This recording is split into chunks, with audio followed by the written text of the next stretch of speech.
ถ้าเราบอกสบายดีน้องซื้อฮัสดีกับเวลาเป็นนักศึกษาการแพทย์ปีหนึ่งหนึ่งจะไม่สาธิตการหนังบาดแผลที่สองบาดแผลคือบาดแผลเปียกและบาดแผลแห้งก่อนจะหลังบาดแผลท่านจะมาล้างมือหาขั้นตอนก่อนหลังจากล้างมือแล้วเขาจะมาเยี่ยมเขาจะไปศึกษาของมูลคนเจ็บสบายดีใหญ่ชื่อเล่นเน่ชื่อจินา อายุเท่าไรอายุ19มาจากบ้านไหน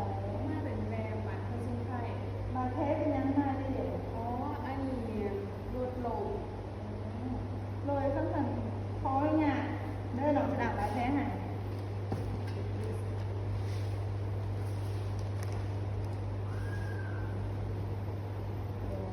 มันเป็นวิทยาอุปกรณ์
มันจะมาหยอดเกลือ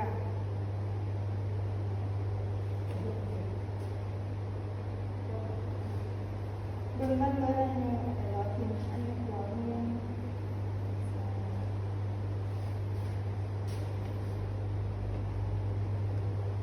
ดูมันเลยเรากินเราเนี่ยเราไปให้จะมาล้างมือด้วยเราได้ซีฟ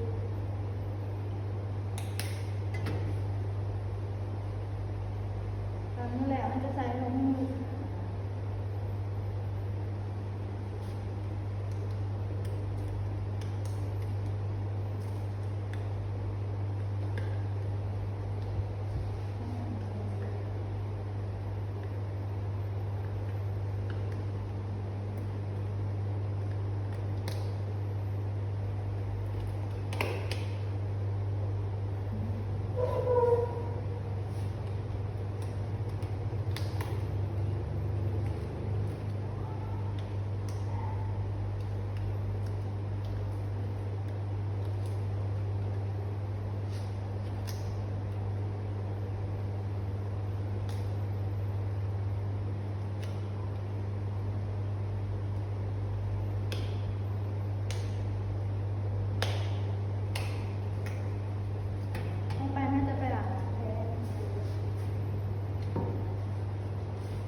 รียกว่าเนาะเราไปแม่นั่งให้คนเจ็บออกกำลังกายออกกำลังกายให้กินยาตามที่หมอสั่งพักเรียกว่าไม่สั่งพักพอให้เพียงพอโดย